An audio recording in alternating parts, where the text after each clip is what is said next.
A rich man fires a black woman after getting her pregnant. 24 years later, a man enters his office. Michael Thompson stood at his desk, staring through the glass walls of Bradford Corporation's executive floor, his gaze fixed on James Bradford's office, where the CEO sat unaware, scrolling through documents. 24 years of anger, abandonment, and injustice condensed into this single moment. His mother's tears, her ruined career, their struggles, all because of the man behind that glass wall. James Bradford had destroyed their lives with a simple signature and a lie. But today, karma would finally come full circle. Sometimes justice arrives in the most unexpected ways, wearing the face of the very person you tried to erase. Before we begin this powerful story of justice and redemption, please take a moment to share where you're watching from in the comments below and hit the like button if you're ready for an emotional journey. Sarah Miller smoothed her skirt as she waited in the pristine lobby of Bradford Corporation, her heart racing beneath her carefully composed exterior. At 32, she had finally secured a position as a senior financial analyst at one of New York's most prestigious firms. Her dark hair was pulled back in a neat bun, her clothes modest but well-tailored. Everything about her screamed professionalism and competence. For 3 years, she had excelled at her job, earning praise from colleagues and steadily climbing the corporate ladder. Her work ethic was impeccable, staying late most nights to ensure every detail was perfect. It wasn't just ambition driving her, it was necessity. As a woman in the male-dominated world of finance, she knew she had to work twice as hard to be taken half as seriously. James Bradford, the CEO, had noticed her dedication. At first, their interactions were purely professional, brief meetings about quarterly reports, casual exchanges in the elevator. But gradually, something shifted. He began asking for her input on important deals, requesting her presence in executive meetings. Sarah couldn't deny the flutter in her stomach when he smiled at her, the way his blue eyes seemed to light up when she entered a room. Their relationship evolved slowly, carefully. Late nights reviewing reports turned into dinner discussions about market trends. Professional admiration grew into something more intimate. James was everything Sarah had dreamed of: successful, intelligent, seemingly kind. The fact that he was married barely registered as a whisper in her conscience, drowned out by his promises and her own loneliness. What Sarah didn't know then was that she was just another conquest in James's pattern of behavior. Behind his polished exterior and charitable donations lay a calculating manipulator who had perfected the art of seduction and disposal. His wife, Catherine, a prominent socialite, remained blissfully unaware, too caught up in her charity galas and social obligations to notice her husband's indiscretions. Sarah's colleagues whispered behind her back, some envious of her rapid rise, others concerned about her growing closeness to the CEO. But it was Jane Thompson, James's longtime executive assistant, who watched with genuine worry. Jane had seen this pattern before: young, talented women drawn into James's orbit, only to be discarded when they became inconvenient. She tried to warn Sarah subtly, but love and ambition had already blinded the young analyst. In those early days, Sarah's dream seemed within reach. She imagined a future where her hard work would finally pay off, where she could provide a better life for herself. Her small apartment in Queens might not have been much, but it was filled with vision boards and financial plans. Every morning, she would stand before her mirror, practicing presentations and pep talks, determined to break through the glass ceiling. The irony was that Sarah's talent was genuine. Her financial analyses were consistently accurate, her strategies innovative. She had earned every accolade through merit, though many would later question this after her relationship with James came to light. Even her harshest critics couldn't deny her skill with numbers, her ability to spot market trends before they emerged. But as spring turned to summer, Sarah began to notice subtle changes in James's behavior. His warm smiles became more calculated, his touches more possessive. The late-night strategy sessions felt less about business and more about control. Yet she pushed these concerns aside, telling herself she was overthinking things, that the pressure of their secret relationship was making her paranoid. Life had taught Sarah to be cautious, to protect herself.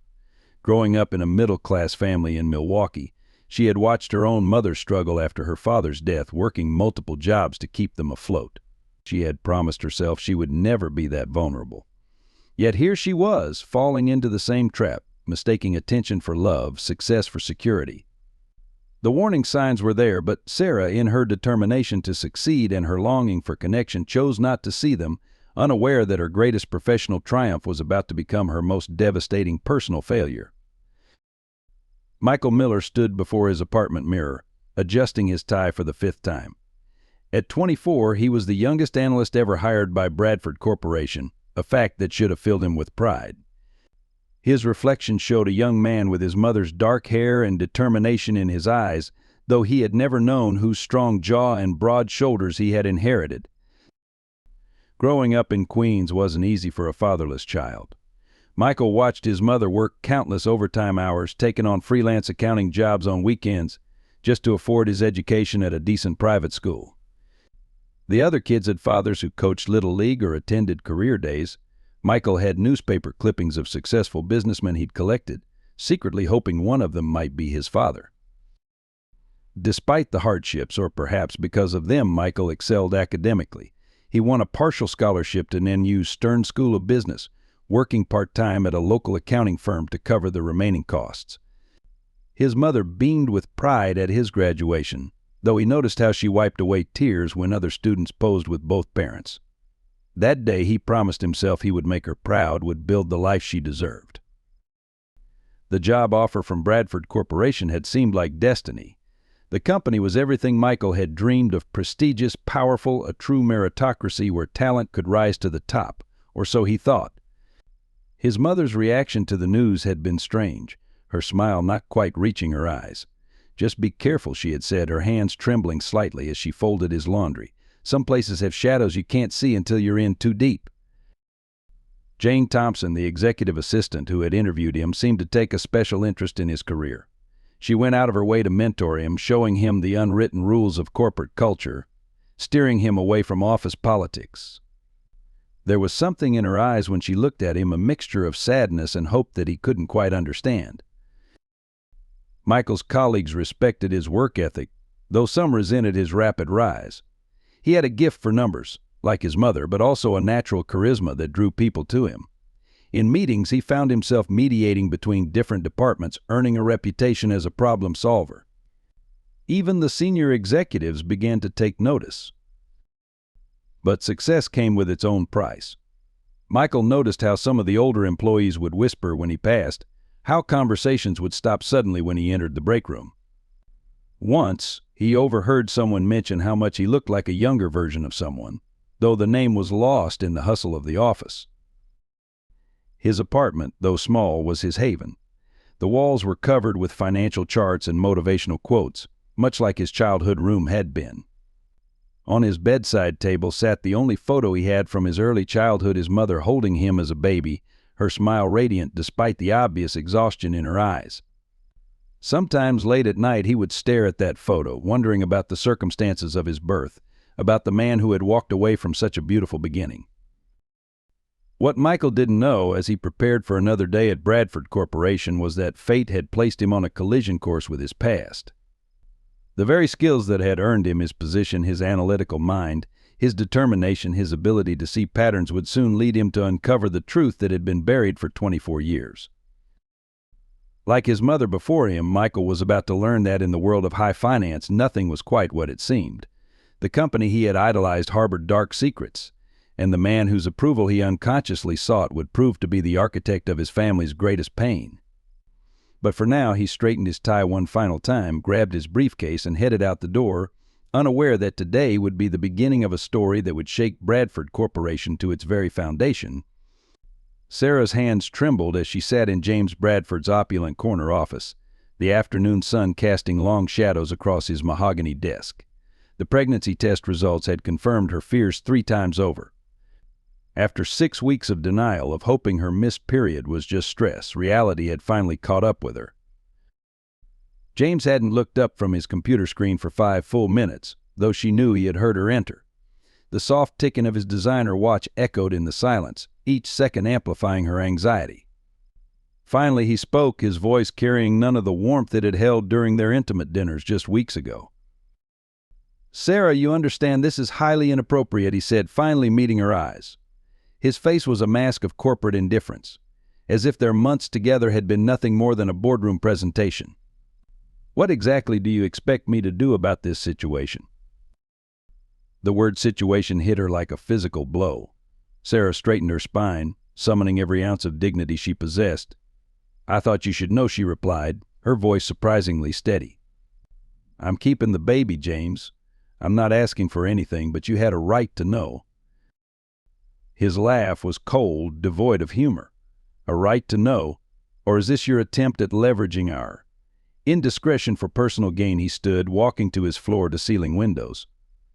"I've built this company from nothing, Sarah. I have a family, a reputation. Did you really think I would risk everything for a brief affair?" Tears threatened to fall, but Sarah blinked them back.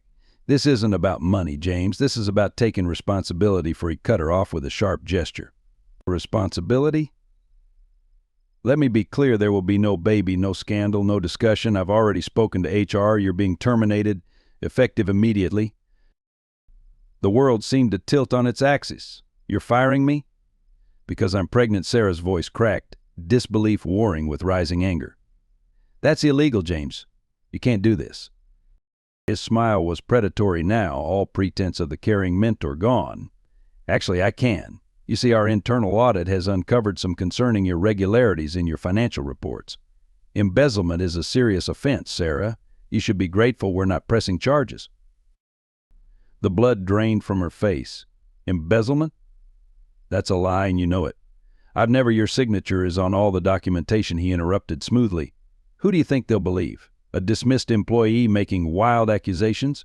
Or the CEO of a Fortune 500 company?" Sarah stood on shaking legs, her hand instinctively moving to her stomach.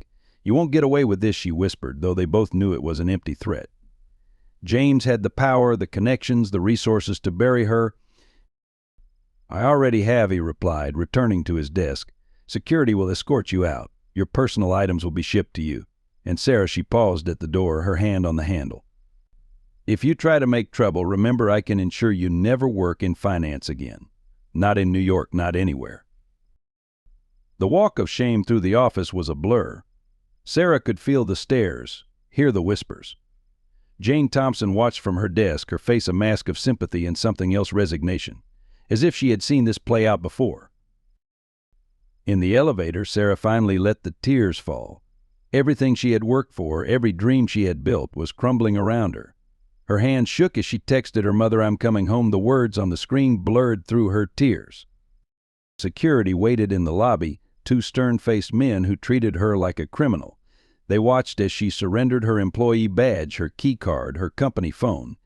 Each item felt like another piece of her dignity being stripped away. Outside, the busy New York street continued its usual rhythm, oblivious to her world imploding. Sarah stood there, clutching her purse, watching as people rushed past. Just yesterday she had been one of them, confident, purposeful, full of ambition. Now she was something else entirely, a cautionary tale, a whispered scandal, a single mother to be with no job and a powerful enemy. A taxi honked nearby, startling her from her daze.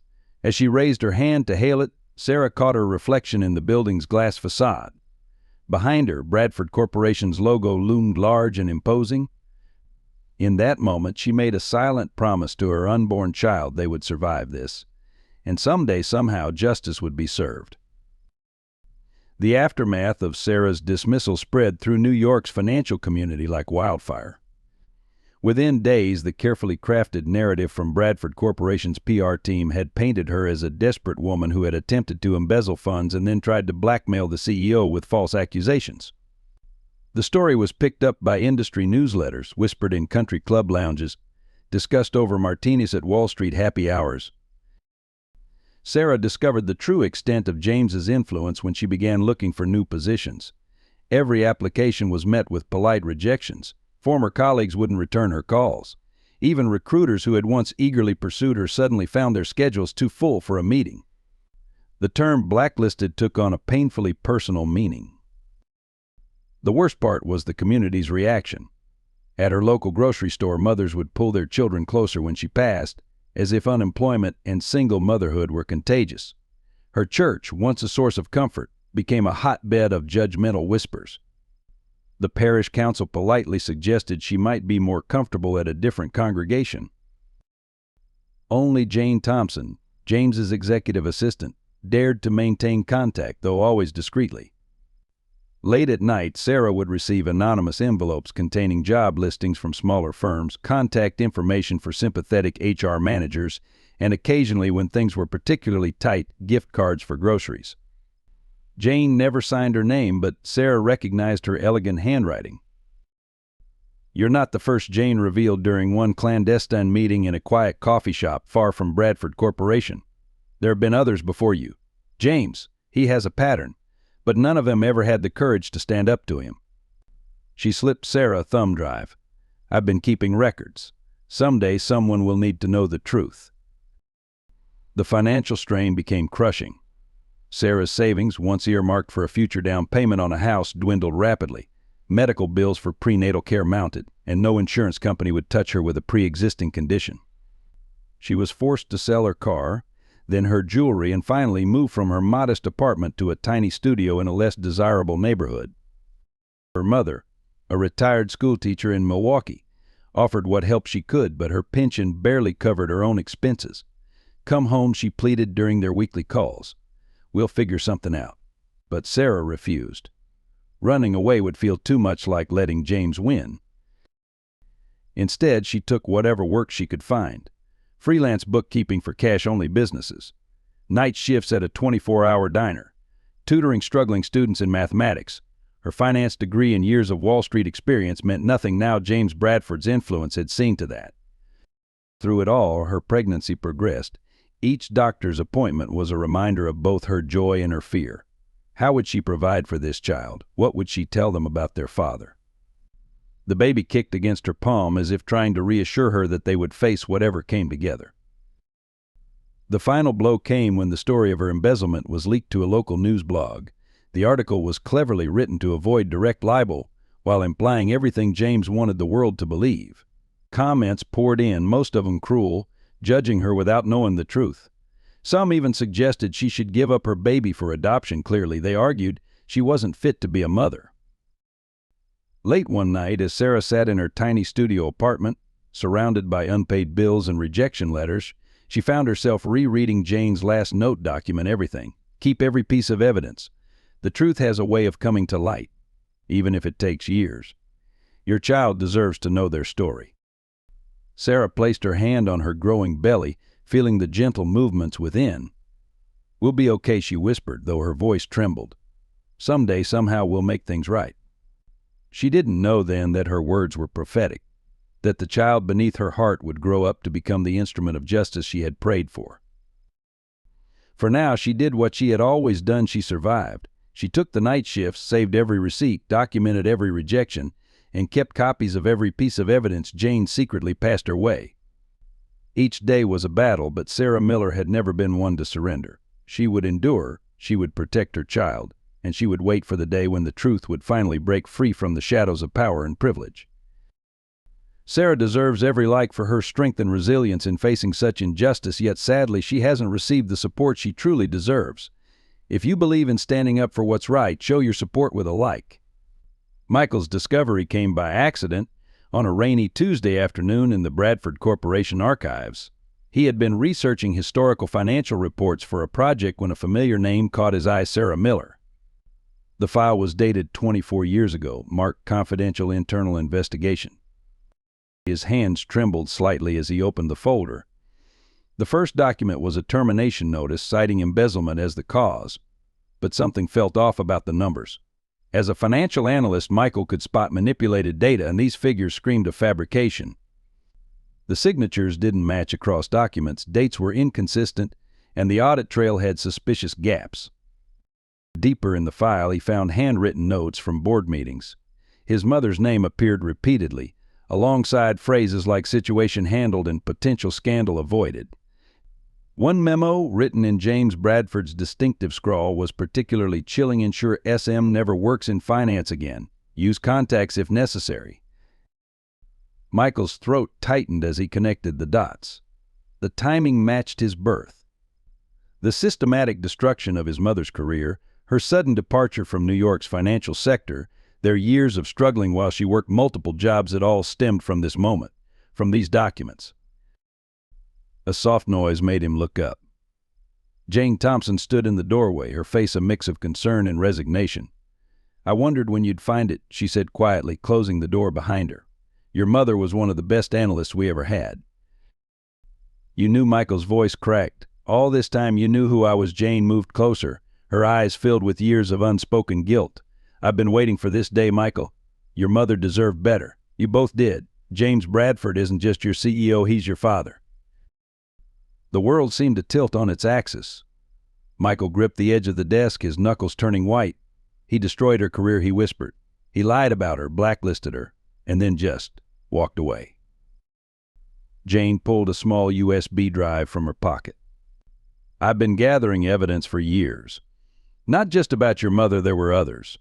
James has a pattern of abuse of power, of silencing anyone who threatens his image. But your mother's case was different. She was the only one who stood up to him, who refused to be bought off." Memories flooded Michael's mind, his mother's tears when he got the job at Bradford Corporation, her cryptic warnings about corporate shadows, the strange looks he sometimes got from older employees. "Does he know?" Michael asked. "Does Bradford know who I am?" "No," Jane replied. "He never bothered to keep track of Sarah after she left. To him, she was just another problem solved, another threat eliminated. But I knew. I recognized you the moment you walked in for your interview. You looked just like him at your age." Michael leafed through more documents, each page revealing another layer of calculated cruelty. Performance reviews that had been altered, witness statements that seemed coerced, bank records that had been manipulated to create the illusion of theft. "Why help me?" he asked Jane suddenly. "Why risk your position here?" She smiled sadly. "Because 24 years ago I was too afraid to help your mother. I watched James destroy her life and I did nothing. This is my chance to make it right." The rain continued to drum against the windows as Michael absorbed the truth about his origins. Everything he had believed about his life, about his career at Bradford Corporation, was built on a foundation of lies. The man he had admired from afar, whose approval he had unconsciously sought, was the architect of his family's suffering. "There's more," Jane said, gesturing to the USB drive. "Financial irregularities, corporate cover-ups, other victims. James Bradford's empire is built on secrets and lies. The question is, Michael, what are you going to do with this information?" Michael stared at the evidence before him, his father's signature stark against the white paper. In that moment, the path forward became crystal clear. He would use everything he had learned, every skill he had developed, to expose the truth. Not just for his mother, but for all those who had been silenced by power and privilege. "I'm going to make him face what he did," Michael said, his voice steady despite the storm of emotions inside him. "He's going to learn that karma comes in many forms, sometimes wearing his own face." In his small apartment that night, Michael spread the documents across his kitchen table, creating a timeline of destruction.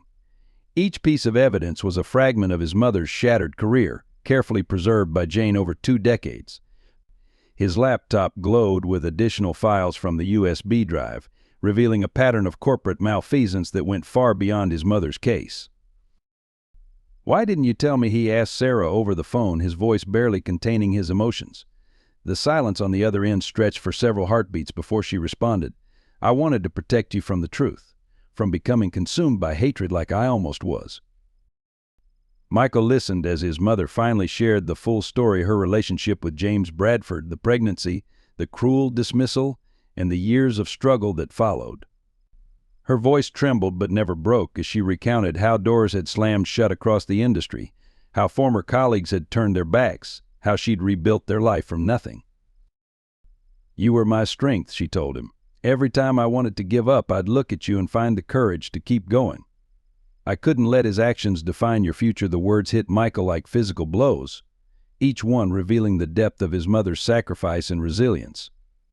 Working late into the night, Michael and Jane developed a strategy. They couldn't just confront James Bradford. He was too powerful, too protected by layers of corporate infrastructure and legal teams. They needed to be smarter, more strategic in their approach. "The annual shareholders meeting is in 3 weeks," Jane explained via secure messenger. "Every major player in the company will be there, including the board of directors. More importantly, the press will be present." The timing was perfect, a public venue where Bradford couldn't hide, couldn't control the narrative. Michael threw himself into preparation, analyzing every document, cross-referencing dates and figures, building an airtight case. He discovered that the partner who had helped Bradford fabricate the embezzlement charges, Robert Sullivan, was still with the firm. More importantly, Sullivan had kept his own insurance policy copies of incriminating emails and memos that Jane had managed to acquire. "We need to be careful," Jane warned during a clandestine meeting in Central Park. "James won't just roll over, he'll fight back with everything he has." "Are you prepared for what that might mean?" Michael nodded, thinking of his mother's tears, of the years of hardship they'd endured. "I've been preparing for this my whole life, I just didn't know it." The plan took shape. Michael would continue his exemplary work at Bradford Corporation, giving no indication of what he knew. Meanwhile, Jane would quietly gather more allies, other victims of Bradford's abuse of power, former employees who had witnessed his misconduct, even current board members who had grown uncomfortable with his leadership style. Sarah insisted on being involved, despite Michael's concerns for her well-being. "I've spent 24 years living in the shadow of what he did," she said firmly. "I won't hide anymore.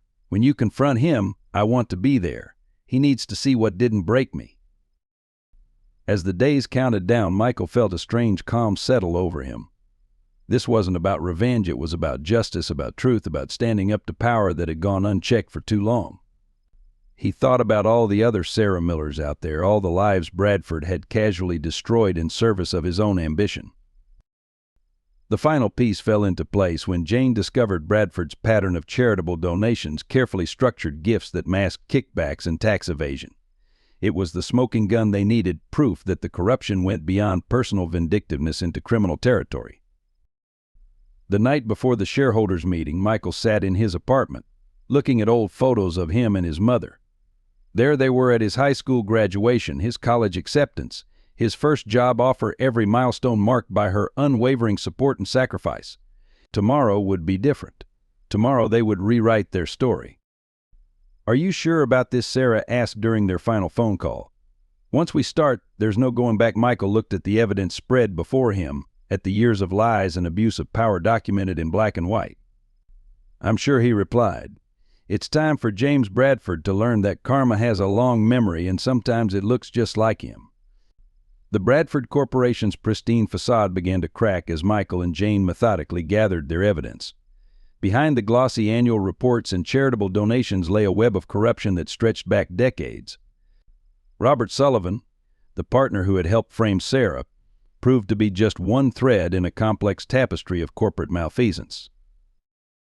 Jane's meticulous record-keeping revealed a pattern of sexual harassment settlements, each carefully buried under layers of NDAs and shell companies. Bradford's charitable foundation, celebrated in the press for its generous contributions to women's causes, served as an elaborate tax evasion scheme. The irony of Bradford being honored as a champion of women in business, while systematically destroying female employees' careers, wasn't lost on Michael. "There's someone you need to meet," Jane told him one evening, leading him to a quiet coffee shop in Brooklyn. There they found Linda Martinez, a former executive who had been forced out 5 years ago. "James doesn't just target lower-level employees," Linda explained, her hands wrapped tightly around her coffee cup. "Anyone who threatens his control becomes a target." Linda's story paralleled Sarah's in many ways, but with a darker twist. When she had discovered irregularities in the foundation's accounts, Bradford had orchestrated not just her dismissal, but a complete character assassination. "He had photos planted on my work computer," she revealed, "things that would destroy any chance of me working in finance again. When I threatened to fight back, he reminded me that accidents happen." The deeper Michael dug, the more victims he found. There was David Chen, an accountant who had questioned suspicious wire transfers and found himself facing drug charges. Maria Rodriguez, a promising manager who had rejected Bradford's advances and suddenly found herself under investigation for corporate espionage. Each story added another layer to their case, another voice waiting to be heard. Thomas Warren, Bradford's longtime business partner and confidant, emerged as a particularly sinister figure. Warren had been the enforcer, the one who arranged the false evidence, who made the threatening phone calls, who ensured that Bradford's victims understood the futility of resistance. "Warren's smart," Jane warned. "He keeps records of everything insurance against Bradford ever turning on him. Working late one night, Michael discovered the connection between Bradford's foundation and a series of offshore accounts. The charitable donations were being cycled through multiple shell companies, emerging as clean money in tax havens. The same foundation that publicly supported women's education was privately funding smear campaigns against Bradford's accusers. The evidence mounted forged documents, manipulated audits, witness intimidation. Bradford had built an empire on lies, protected by a network of compromised officials and frightened employees. Even the board of directors had been carefully selected for their own vulnerabilities, each member carrying secrets that Bradford could exploit if they ever stepped out of line. Catherine Bradford, James's wife, inadvertently provided another piece of the puzzle. Her social media presence, carefully curated to present the image of a devoted philanthropist, revealed patterns of charitable events coinciding with Bradford's need to silence accusations. Each gala, each fundraiser served as both alibi and laundering mechanism. A breakthrough came when Jane managed to access Warren's private files. He's been blackmailing Bradford, she revealed, showing Michael the encrypted emails, threatening to expose everything unless he keeps getting paid. That's why Bradford's been taking bigger risks with the foundation money he needs to cover the payments. The FBI had investigated Bradford 3 times over the years, but each case had mysteriously dissolved. Michael found evidence of strategic donations to political campaigns, judges receiving speaking fees from Bradford-affiliated organizations, investigators' family members suddenly receiving scholarships or job offers. Robert Sullivan proved to be the weak link in Bradford's armor. Years of guilt over his role in Sarah's destruction had taken their toll. I kept copies of everything he confessed during a secret meeting. Insurance, I told myself, but really, I just couldn't live with what we'd done to her. To all of them. The network of corruption extended far beyond Bradford Corporation. Other CEOs, board members, even regulatory officials had been drawn into Bradford's web, either as willing participants or compromised allies. The stack of evidence on Michael's desk grew daily, each document revealing new layers of systematic abuse of power. As the shareholders' meeting approached, Michael and Jane worked to organize their findings into an undeniable narrative. They weren't just exposing one man's crimes, they were pulling back the curtain on an entire system of corporate corruption that had gone unchecked for decades. Be careful, Linda warned during another clandestine meeting. Bradford has friends in dark places. When I threatened to go public, my apartment was broken into. Nothing taken, just a message, but Michael wasn't afraid. Every threat, every attempt at intimidation only strengthened his resolve to see justice done. The final piece came from an unexpected source, Bradford's own son, William. Troubled by rumors he'd heard at his private school, William had begun his own investigation into his father's business practices. Through Jane, he reached out to Michael, offering access to family records that proved crucial to their case. With 1 week until the shareholders' meeting, the evidence was overwhelming. 24 years of corruption, abuse, and systematic destruction of lives lay documented in pristine detail. Michael stared at the mountain of evidence, thinking of his mother, of Linda, of all the others whose lives Bradford had casually destroyed in service of his ambition. The time for justice was approaching, and not even James Bradford's money and power could stop what was coming. While the investigation into Bradford's corruption deepened, Michael struggled with his own internal battles. Each night, after hours of documenting corporate crimes, he would find himself staring at the photo of his mother on his desk, wondering how different their lives might have been. The weight of his double life, dutiful employee by day, architect of Bradford's downfall by night, began to take its toll. Sarah noticed the strain in his voice during their daily calls. "You sound tired, honey," she said one evening. "Maybe you should step back, let someone else handle this," but they both knew that wasn't an option. This wasn't just about exposing Bradford anymore. It had become about every person who had ever been silenced by power and privilege. The psychological toll of working alongside his father, knowing what he knew, became increasingly challenging. In meetings, Michael would watch Bradford hold court, dispensing wisdom about corporate responsibility and ethical leadership. The hypocrisy was suffocating. Worse were the moments when Bradford would praise Michael's work, even mentor him, completely unaware he was grooming his own destruction. Jane worried about Michael's growing obsession with the case. "Don't let this consume you," she cautioned during one late-night strategy session. I've watched Bradford destroy enough lives. Don't let him destroy yours too." But Michael couldn't step back. Every new piece of evidence, every victim's story, pulled him deeper into the investigation. The personal cost mounted. His relationships suffered, friends stopped calling, dating became impossible when every spare moment was devoted to the case. His apartment transformed into an evidence room, walls covered with timelines and connections. Even his sleep was haunted by fragments of testimonies and financial records. Sarah's strength became his anchor. She shared stories of how she had survived those early years working multiple jobs, studying at night to keep her skills sharp, never letting bitterness poison her heart. "I chose to live for you," she told him, "not for revenge against him." Her words helped him maintain perspective when the darkness of Bradford's crimes threatened to overwhelm him. The investigation began affecting his work performance. Colleagues noticed his distraction, his tendency to work alone, his lengthy conversations with Jane. Rumors started circulating about a possible relationship between them, providing convenient cover for their frequent meetings, but adding another layer of complexity to their already complicated situation. Linda Martinez became an unexpected source of support, having walked a similar path. "The hardest part," she confided, "isn't gathering the evidence. It's maintaining your humanity while swimming in all this ugliness."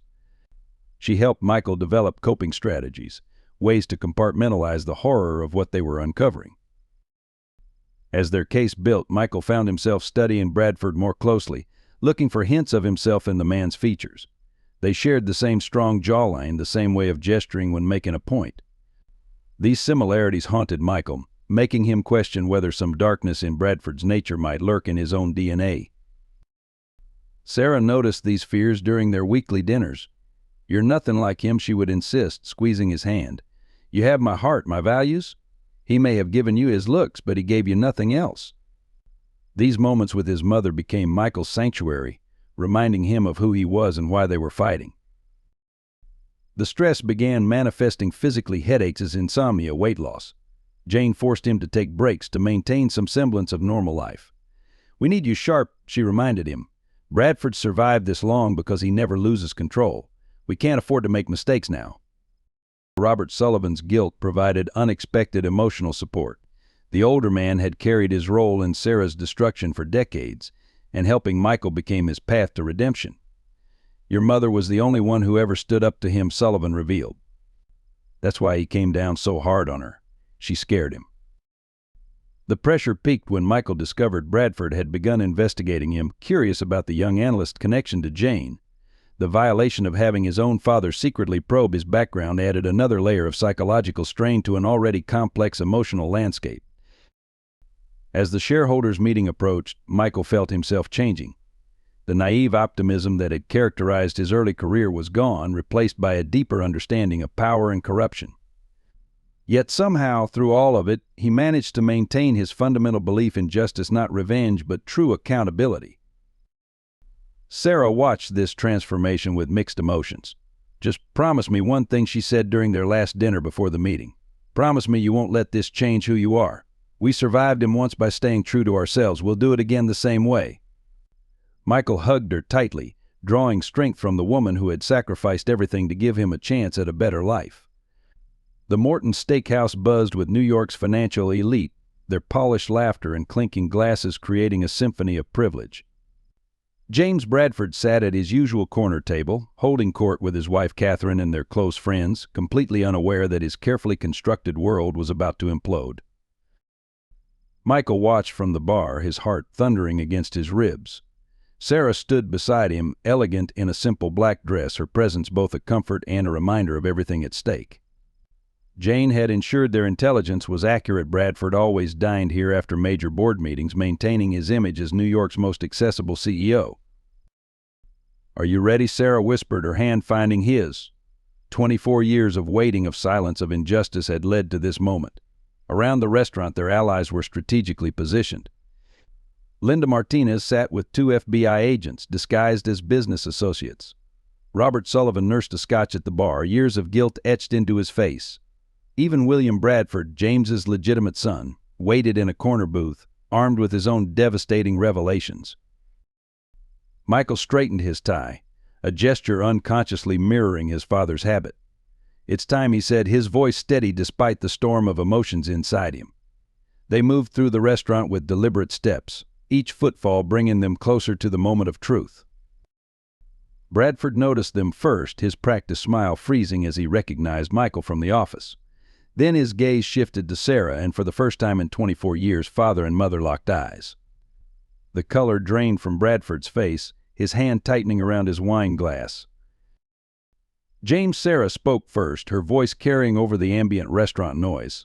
"It's been a long time." Catherine Bradford looked between them, confusion clouding her features. The other dinner guests shifted uncomfortably, sensing the tension crackling in the air. "What is this?" Bradford demanded, his CEO persona slipping. "Michael, what are you doing here with?" He couldn't bring himself to say Sarah's name, as if speaking it might make the nightmare real. "With my mother," Michael finished, his voice carrying just enough to draw attention from nearby tables. "Yes, that must be quite a shock. Almost as shocking as discovering your father destroyed your mother's career to cover up his own indiscretions." Catherine's wine glass slipped from her fingers, shattering on the expensive hardwood floor. The sound was like a starting gun. Suddenly, the restaurant's atmosphere shifted. Phones appeared, recording the unfolding drama. Bradford's carefully maintained public persona began to crack. "This is hardly the place," Bradford started, but Michael cut him off. "It's exactly the place. You've hidden behind closed doors and NDAs for too long. Tonight, everything comes out in the open." Sarah stepped forward, her voice trembling but clear. "You thought you could bury what you did, James. You thought your money and power would keep your secret safe. But our son, yes, our son made sure the truth wouldn't stay buried forever." The word son hit Bradford like a physical blow. He stared at Michael, really seeing him for the first time. The resemblance was undeniable, the same jaw, the same bearing, the same intensity in their eyes. Around them, whispers rippled through the restaurant as diners recognized the implications. "This is absurd." Bradford attempted to rally, his voice rising. "Security. Remove these people." But when he looked for support, he found none. Instead, he saw Linda Martinez standing with the FBI agents, Robert Sullivan approaching with a thick folder of documents, and his own son, William, watching with cold disappointment. "It's over, Dad," William said, joining Michael and Sarah. "I've seen the evidence, all of it. The false accusations, the blackmail, the foundation fraud. How many lives did you destroy to protect your precious reputation?" Catherine's voice cut through the tension like a blade. "James, what is he talking about? What did you do?" Her perfect society makeup couldn't hide the horror dawning in her eyes as she looked between her husband and the young man who was undeniably his son. Bradford's composure finally cracked. "You don't understand," he pleaded, looking at Catherine. "I had to protect our family, our position. She was going to ruin everything I was going to have." "Your child," Sarah interrupted, her voice thick with decades of pain. "Your solution was to destroy my life, to ensure I could never work in finance again, to leave your own child in poverty." The restaurant had gone completely silent now, every eye fixed on the unfolding drama. Phones recorded discreetly, ensuring that this time James Bradford couldn't bury the truth. Michael stepped closer to his father's table, placing a thick file beside Bradford's plate. "Everything is here," Michael said quietly. "Every document, every victim, every cover-up. The FBI has copies, the press has copies. Your reign of corporate terrorism ends tonight." Bradford stared at the file, his empire crumbling before his eyes. In that moment, he looked old, diminished, no longer the untouchable CEO, but a man facing the consequences of his actions. 24 years, Sarah's voice carried the weight of every struggle, every sacrifice. 24 years of watching my son grow up without a father, of rebuilding my life from the ashes you left behind. And now he's grown into a better man than you could ever be." The aftermath of the restaurant confrontation exploded across social media within hours. Shaky phone videos showed James Bradford, titan of Wall Street, crumbling under the weight of his exposed lies. Bradford's scandal began trending, accompanied by clips of Sarah's powerful testimony and Michael's controlled fury. Catherine Bradford left the restaurant alone, her dignified exit captured by dozens of phones. Her last words to her husband, delivered with Arctic coldness, echoed through the financial district's gossip channels all these years. "I defended you against rumors. I championed your charitable work. What a fool I've been." The press descended like vultures. Major networks interrupted their evening broadcasts with breaking news about Bradford Corporation CEO facing accusations of decades-long misconduct. Financial reporters who had once fawned over Bradford's business acumen now dissected his every past statement, finding patterns of deception they had previously ignored. Bradford's attempt to control the narrative failed spectacularly. His hastily released statement claiming a misunderstanding about past events was immediately contradicted by Robert Sullivan's public confession.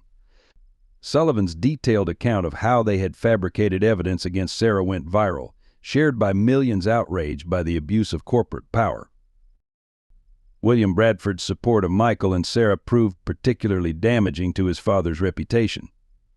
"I grew up hearing about my father's integrity," he told reporters gathered outside the restaurant. "Tonight I learned that integrity was just another corporate asset to be managed and manipulated. Michael is my brother, and the way our father treated him and Sarah is unforgivable." Inside Bradford Corporation, chaos erupted. Emergency board meetings were called as stock prices plummeted in after-hours trading. Jane Thompson, emerging as a key witness, provided documents showing how Bradford had used the corporate charitable foundation to silence victims and evade taxes. Each revelation sparked new investigations, new scandals. Linda Martinez organized other victims to come forward, their stories creating a devastating pattern of abuse and retaliation. The women Bradford had silenced over the years found their voices, each account adding to the growing tsunami of evidence. Social media exploded with Bradford survivors as more victims shared their experiences. The FBI moved swiftly, armed with the evidence Michael and Jane had gathered. Agents seized computers and files from Bradford's office and home. Thomas Warren, sensing the shifting winds, turned state's evidence, providing details about offshore accounts and witness intimidation schemes. Catherine's public support of Sarah marked a turning point in the media coverage. Photos of the two women embracing outside the restaurant became symbolic of female solidarity against corporate abuse. "Sarah Miller isn't just my husband's victim," Catherine declared to reporters. "She's a survivor who protected her child while my husband abandoned his. She's the one who deserves respect." Bradford's allies began distancing themselves within hours. Board members issued statements expressing shock and dismay. Corporate partners suspended joint ventures. Charitable organizations returned donations. The carefully constructed network of influence that had protected him for decades unraveled in real time. Michael watched it all unfold from his apartment, surrounded by the evidence that had taken months to compile. Sarah sat beside him, their hands clasped as they watched Bradford's empire crumble on every news channel. "I never wanted revenge," she told reporters who had tracked them down. "I just wanted the truth to be known." The most damaging revelation came from Bradford's own charitable foundation. Documents proved he had used donations meant for women's education to fund campaigns against his accusers. The irony of Bradford receiving awards for women's advancement while systematically destroying female employees' careers became a national talking point. Social media couldn't get enough of the story's Shakespearean elements: the abandoned son returning to expose his father's crimes, the faithful wife discovering decades of betrayal, the assistant who had documented everything. Each new detail fed the public's appetite for justice served to the privileged. Bradford's final attempt to salvage his reputation backfired spectacularly. His televised interview, intended to present his side of the story, became a masterclass in corporate denial. When confronted with evidence of his actions against Sarah, his cold response: "Business decisions require difficult choices," sealed his fate in the court of public opinion. As dawn broke over New York, Bradford Corporation's board called an emergency session. The vote was unanimous: James Bradford would step down immediately.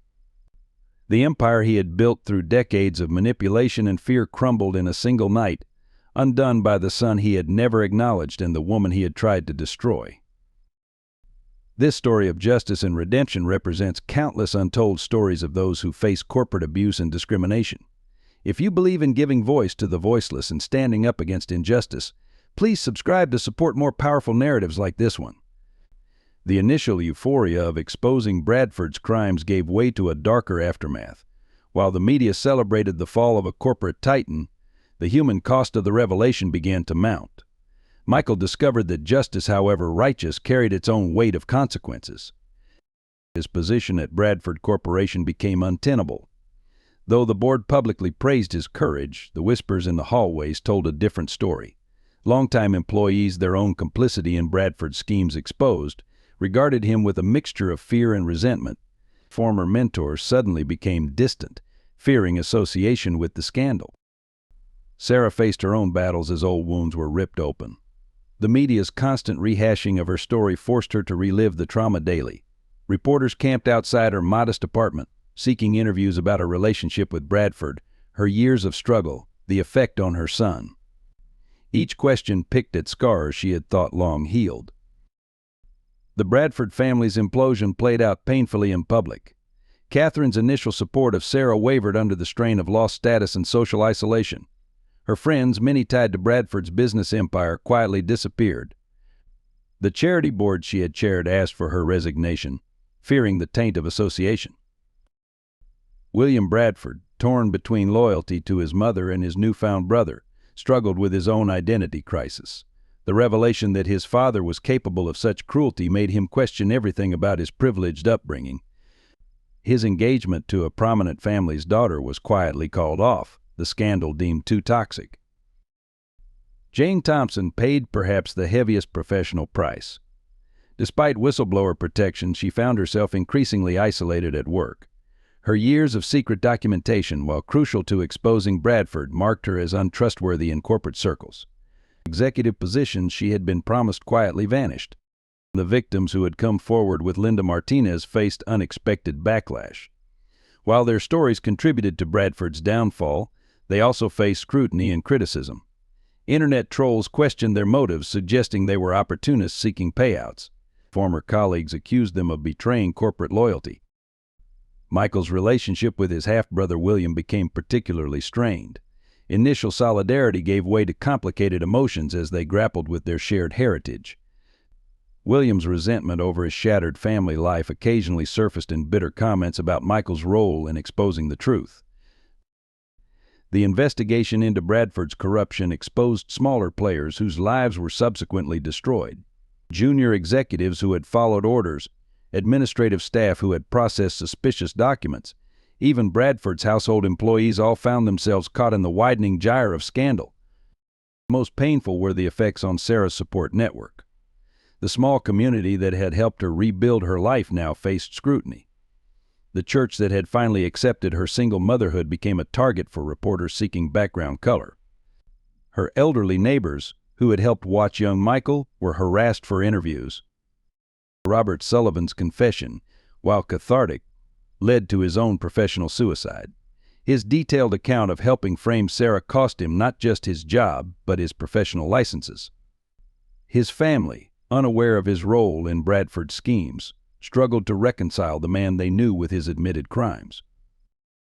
The stress began to show in Michael's health. Sleepless nights and constant anxiety manifested in physical symptoms: migraines, panic attacks, unexplained weight loss.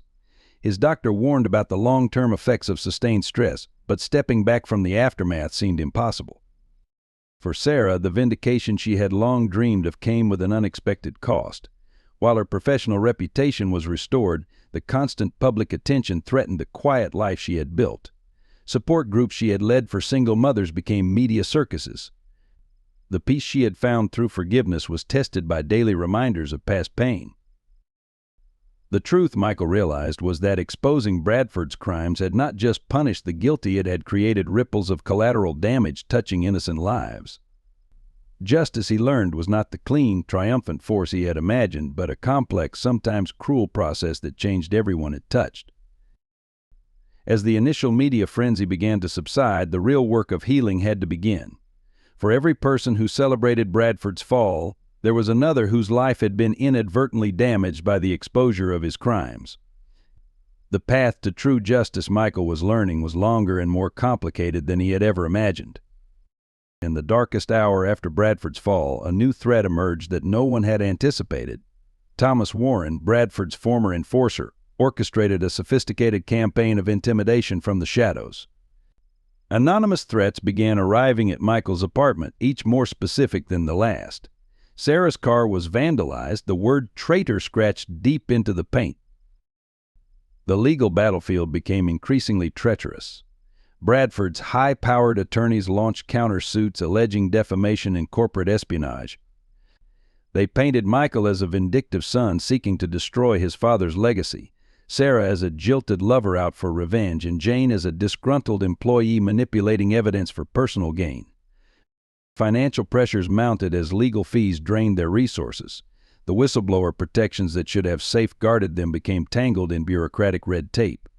Michael's savings dwindled rapidly, forcing him to consider selling his apartment. Sarah, finally rebuilding her career, faced new obstacles as potential employers feared legal complications.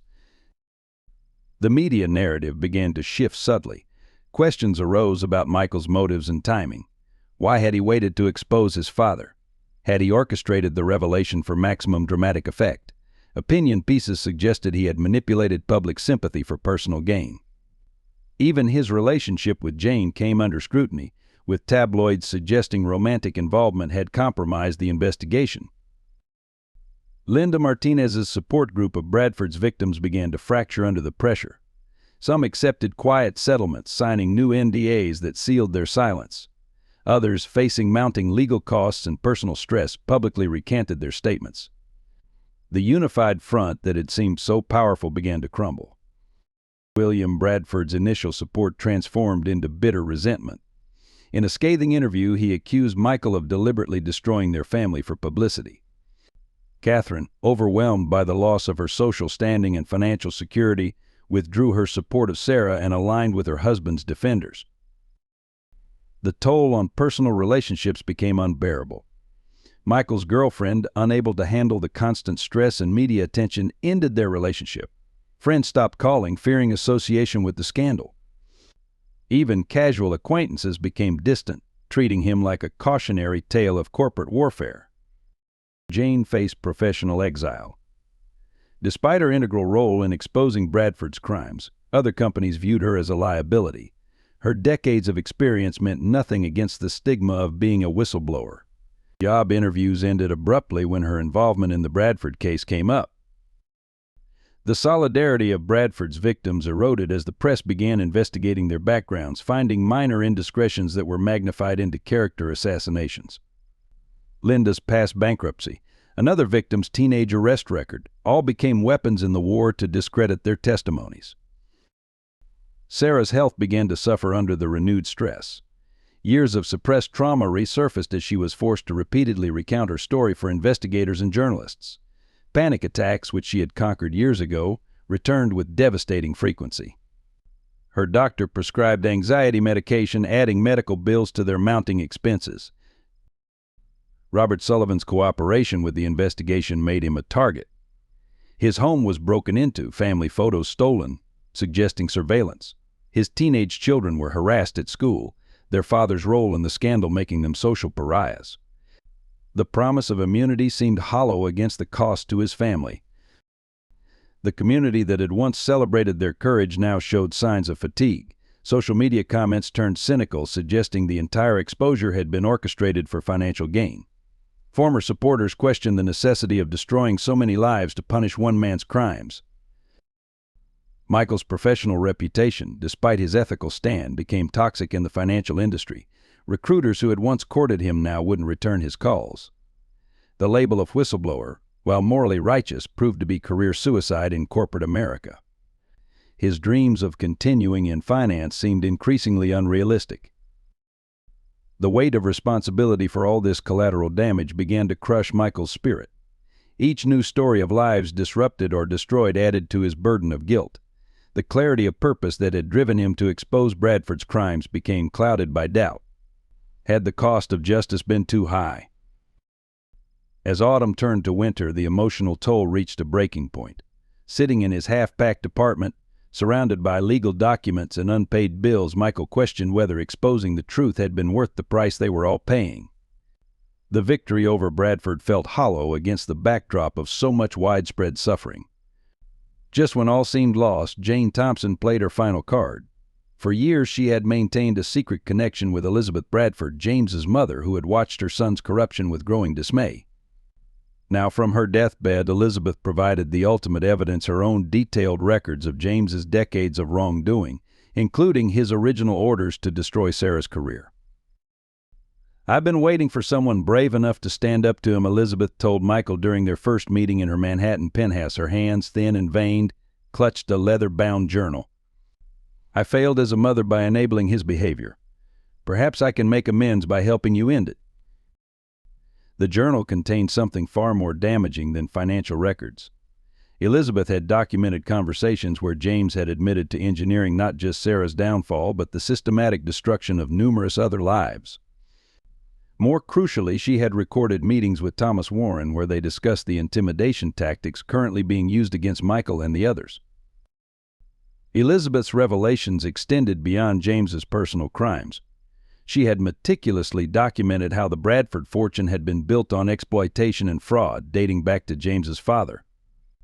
The charitable foundation, supposedly established in her honor, had been a front for money laundering from its inception. "Your grandmother has terminal cancer," Jane explained to Michael. "She has nothing left to lose and everything to gain by clearing her conscience." The timing of Elizabeth's confession was perfect, just as Bradford's legal team was preparing to discredit Michael and Sarah's claims. The old woman's testimony carried unique weight in New York's social circles. Elizabeth Bradford had been a pillar of Manhattan society for half a century. Her words couldn't be dismissed as the bitter accusations of disgruntled employees or abandoned lovers. When she spoke, the city's elite listened. More surprisingly, Elizabeth had maintained her own network of informants within Bradford Corporation. Longtime employees, security staff, and even board members had kept her informed of James's activities, perhaps sensing that someday a reckoning would come. Their concurrent statements corroborated every detail in her journal. The evidence she provided was devastating. Photos, recorded conversations, banking records, a lifetime of observation compiled by a mother who had watched her son become a monster. "I thought staying silent was protecting him," Elizabeth confessed. "Instead, I was protecting his worst impulses."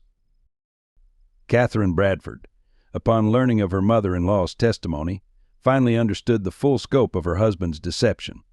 The carefully maintained facade of their marriage crumbled completely.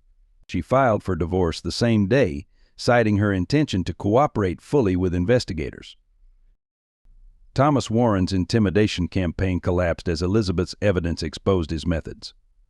The FBI, armed with detailed records of his activities, moved swiftly to shut down his network of enforcers. Warren himself disappeared, leaving behind a letter confessing to decades of criminal activity on Bradford's behalf. The board members named in Elizabeth's documents began turning on each other, each trying to secure immunity by exposing their colleagues' roles in the corruption. The carefully constructed hierarchy of power that had protected Bradford's empire for decades dissolved into a chaos of accusations and counter-accusations. Most poignantly, Elizabeth insisted on meeting Sarah. "I should have helped you 24 years ago," she told her, tears rolling down her weathered cheeks. "I knew what James had done, but I convinced myself it wasn't my place to interfere. Can you ever forgive an old woman's cowardice?" The meeting between grandmother and grandson proved equally emotional. Elizabeth saw in Michael the man her son could have been: strong, principled, unafraid to stand for truth. "You have your mother's heart," she told him. Thank God James didn't get the chance to corrupt that. With Elizabeth's evidence now public, the narrative shifted dramatically. Media outlets that had begun to question Michael's motives now praised his courage.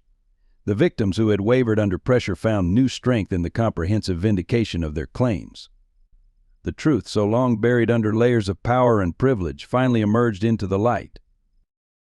Michael realized that sometimes justice arrives from the most unexpected sources. His grandmother, a woman he hadn't known existed until now, had provided the key to unlocking not just his own vindication, but redemption for an entire family legacy tainted by decades of corruption. James Bradford's transformation came unexpectedly, triggered by his mother's revelations.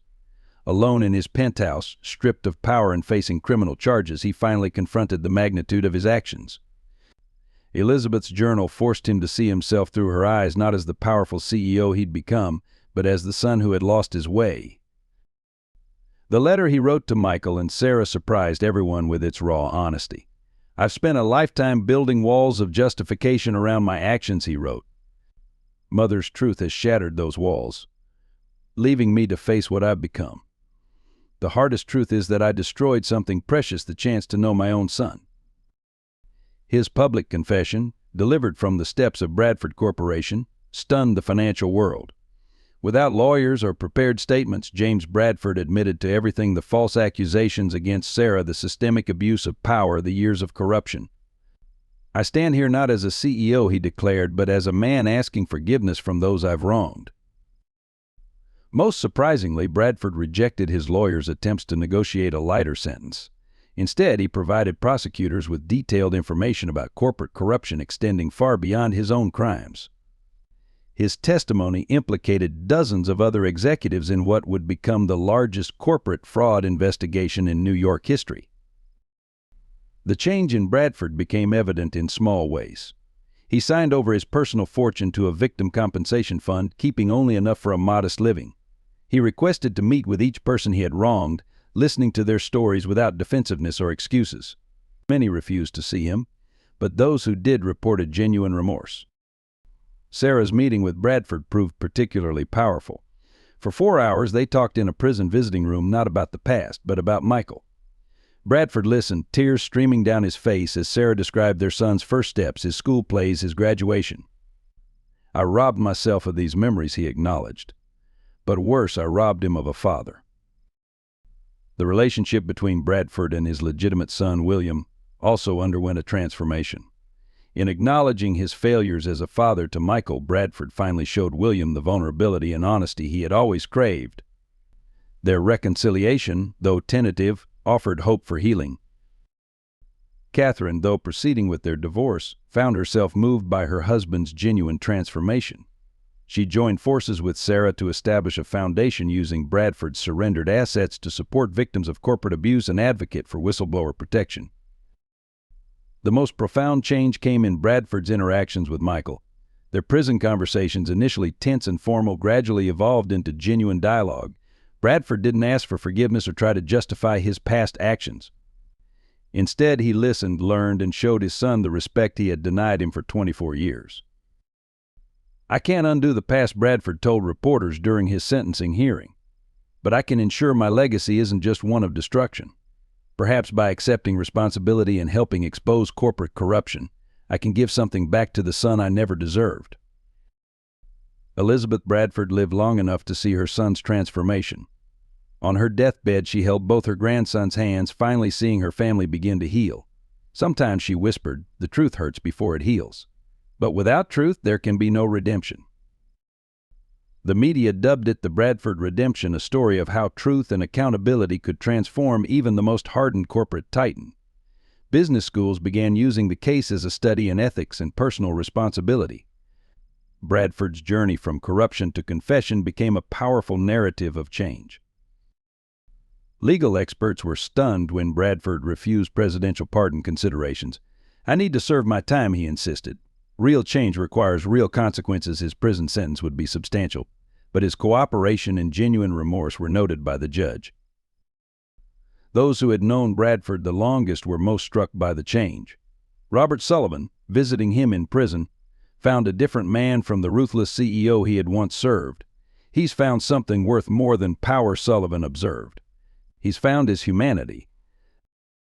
Finally, in a gesture that symbolized his transformation, Bradford signed over his voting shares in Bradford Corporation to a trust jointly controlled by Michael and William, with the mandate to reform the company's corporate culture. "Let my sons build something better than what their father destroyed," he wrote in the trust documents. 1 year after James Bradford's confession, the landscape of corporate America had shifted dramatically. Bradford Corporation, under the joint leadership of Michael and William, transformed into a model of ethical business practices. The brothers' first act was to establish the most comprehensive whistleblower protection program in the industry, ensuring that no employee would ever fear retaliation for speaking truth to power. Sarah Miller's vindication was complete. Not only was her professional reputation restored, but she became a sought-after speaker on corporate ethics and women's empowerment. Major firms competed to hire her as a consultant, drawn by her unique perspective on corporate accountability. The woman who had once been blacklisted now helped shape industry standards for workplace conduct. The foundation established by Catherine and Sarah, funded by Bradford's surrendered assets, grew into a powerful force for corporate reform. They provided legal support for whistleblowers, funded research into workplace discrimination, and offered scholarships to children of single parents. The inaugural Sarah Miller Fellowship supported women returning to finance after career interruptions.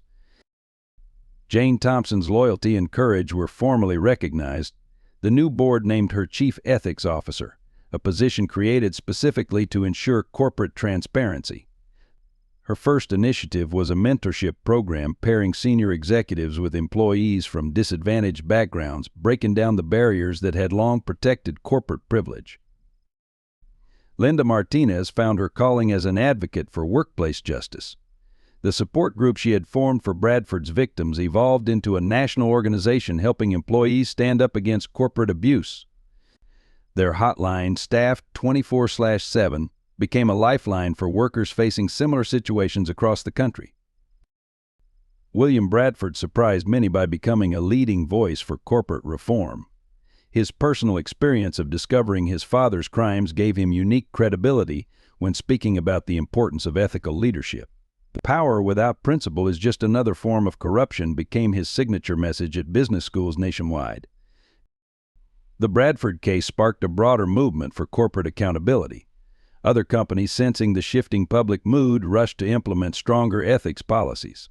The term Bradford compliance entered the business lexicon, referring to transparent governance structures that prevented abuse of power. Elizabeth Bradford's final gift to her grandsons, the truth that had sparked their father's redemption, became the foundation for their shared vision. The brothers established the Elizabeth Bradford Institute for Corporate Ethics, dedicated to researching and promoting ethical business practices. Its annual conference became a mandatory event for CEOs serious about reform. Robert Sullivan found his own path to redemption through education. Using his insider's knowledge of corporate fraud, he developed a widely adopted curriculum teaching business students how to recognize and resist ethical compromises. His courses at major universities always began with Sarah's story, a powerful reminder of the human cost of corporate corruption. The media's role in exposing Bradford's crimes led to increased support for investigative journalism. The Bradford Corporation established a fund supporting reporters focusing on corporate accountability, ensuring that future wrongdoing would face proper scrutiny. The annual Bradford Prize for Business Journalism became a prestigious award. Michael and Sarah's relationship deepened through their shared triumph. Their weekly dinners, once a refuge from struggle, became celebrations of survival and success. They often spoke at events together, their story inspiring others to stand up against injustice. "Truth may take time," Sarah would say, "but it never fails to emerge." Catherine Bradford channeled her experience into helping other families affected by corporate scandal. Her support group for executive spouses became an unexpected source of whistleblower information, as partners unwilling to remain complicit in wrongdoing found the courage to speak out. The transformation of Bradford Corporation proved that ethical business could also be profitable. Under the brothers' leadership, the company's value increased as investors recognized the benefits of transparent governance. Their success challenged the notion that corruption was necessary for corporate profitability. The story of the Bradford family's journey from corruption to redemption became a powerful narrative of change. James Bradford's prison memoir, written without expectation of profit and with proceeds going to victim compensation, became required reading in business ethics courses. His honest accounting of his moral failures served as a warning to future leaders. Most importantly, the case created lasting change in corporate culture. The image of the untouchable CEO, protected by power and privilege, gave way to a new model of accountable leadership. Future generations of business leaders would grow up studying the Bradford case, learning that true success requires more than profit, it demands principle. 5 years later, Michael stood at the podium of Bradford Corporation's annual shareholders meeting, looking out over a very different audience than the one his father had once addressed. The room was filled with diverse faces, employees at all levels, community representatives, ethics monitors, and investors committed to responsible business practices. "Our story isn't just about exposing corruption," he began. his mother Sarah sitting proudly in the front row. It's about the possibility of transformation. 5 years ago, this company stood as a symbol of corporate abuse. Today, we're proof that ethical business isn't just right, it's profitable. The numbers backed his words. Bradford Corporation's new transparency policies had attracted ethical investors, driving stock prices to record highs. Their whistleblower protection program had become an industry standard, copied by companies worldwide. The Bradford name, once synonymous with corruption, now represented corporate integrity. James Bradford watched the live stream from his prison cell, a changed man serving his sentence with quiet dignity. His weekly letters to Michael and William focused not on seeking forgiveness but on sharing wisdom gained through reflection. "Success without ethics is failure in disguise," he wrote, his words now featured in the company's training materials. Sarah's life had come full circle. The office she now occupied as Chief Advocacy Officer was on the same floor where she had once been unjustly fired. Her department focused on ensuring equal opportunities and fair treatment for all employees, with special emphasis on supporting working parents. William and Michael's partnership transcended their initial awkwardness, growing into a powerful alliance. Their different perspectives, William's insider experience and Michael's outsider insight, created a leadership dynamic that balanced innovation with integrity. Together, they reshaped corporate governance for a new era. Catherine Bradford found peace in her new role as a champion for corporate spouses. Her foundation's work helping families affected by corporate scandal brought healing not just to others, but to herself. Her relationship with Sarah evolved into a deep friendship, their shared experience creating an unbreakable bond. The Elizabeth Bradford Institute became a global center for business ethics, its research shaping corporate policies worldwide. Elizabeth's courage in exposing her son's crimes became a case study in moral leadership, proving that it's never too late to choose truth over loyalty. Jane Thompson's ethics department grew into the company's moral compass with authority to override executive decisions that compromised their principles. Her team of investigators, many of them former victims of corporate abuse, ensured that no violation went unaddressed. Linda Martinez's advocacy network expanded internationally, creating a global support system for workplace justice.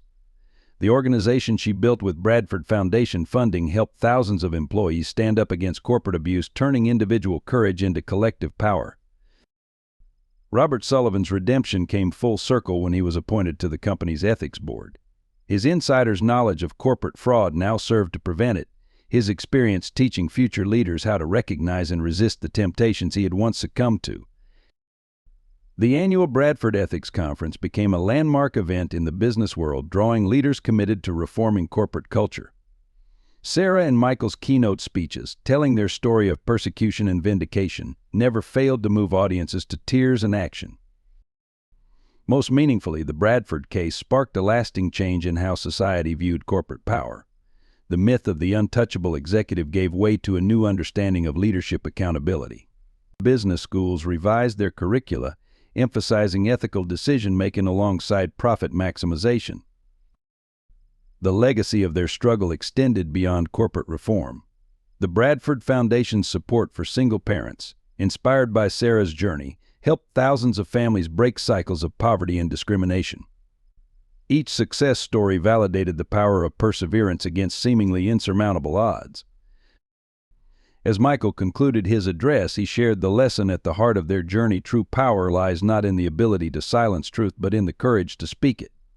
Our family's story proves that justice, though delayed, arrives with transformative force when we dare to stand for what's right. The standing ovation that followed wasn't just for Michael's words, but for every person who had contributed to their victory over corruption. From Sarah's initial courage to Jane's patient documentation, from Elizabeth's final truth to James's redemption, their collective story had become a beacon of hope for corporate reform worldwide. If this story of justice, redemption, and corporate accountability moved you, please support our team by subscribing to our channel. Your subscription helps us continue creating meaningful content that sheds light on important social issues. Share this video with friends and family who believe in standing up for what's right. Don't forget to like and leave your thoughts in the comments below. We'd love to hear how this story resonated with you. Should we create part 2 exploring the continued transformation of Bradford Corporation and its impact on corporate America? Let us know in the comments.